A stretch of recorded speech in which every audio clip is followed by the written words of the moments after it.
د اختر په موقع که یو اړخ ته په لکونو سیلانیان د سوات ښایسته سیمو څخه خوندونه واخیستل، نو بل خوا سیمه کې د پټرولو قلت هم پیدا شوی دی. دې ترڅنګ د زیات ټرافیک او ګرانۍ له وجې سیلانیان ګیلې کوي. تفصیل د نیاز احمد خان په دې رپورټ کې. دغه د سوات سیند په غاړه د کوټې څخه تعلق لرونکي سیلانیان دي چې په خپل ګاډي کې سوات ته رارسېدلي. دوی وایي چې سخت کال چوټیانې زیاتې وې، نو ځکه یې سوات ته د تلو پروګرام جوړ کړی.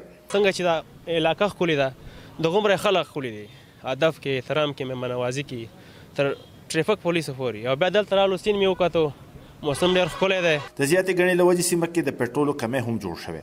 بعض سیلانیان وایي چې د هوټلو مالکانو هم چړې تیره کړي. यहाँ पे कुछ होटल वाले ऐसे हैं कि जो एक्स्ट्रा चार्जेस कर रहे हैं. हमने कल फैमिली के साथ कुछ मुश्किलात फेस की हैं. उसमें ये था कि उन्होंने हमसे कुछ अमाउंट फिक्स करके होटल की और फिर बाद में हमसे एक्स्ट्रा चार्जेस वसूल किए हैं. او یاره دلته راغلي سوات د خو تیل نه ملاویږي. موږ وزیر اعلی او د سوات څومره دغه چې دي زموږ تیل محکمې والا هغو ته دا خواست کوو چې دا تیل موږ ته فراهم کړي. بلخوا پولیس وایي چې دوی تر ډېر حده پورې کوشش کړی چې ټریفک کنټرول کړي، ځکه چې په لکونو ګاډي راغلي او 4 ورځې مسلسل ټریفک پولیسو خپله ډیوټي وکړه. د اختر قرباني ما کړې ده، ما نه ده خوړلې، ما پلار لا مور لا مبارکي نه ده ورکړې. خو زه وایم چې دا ډیوټي ده چې په دې ډیوټۍ باندې زه ودرېږم.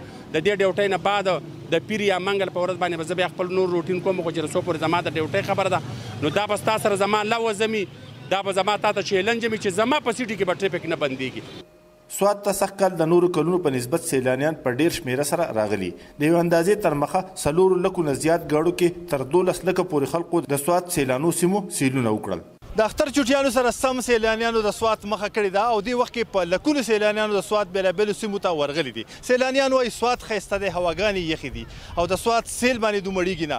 د کیمرامین لونګین سره نیاز احمد خان، مشرق ټي وي، سوات.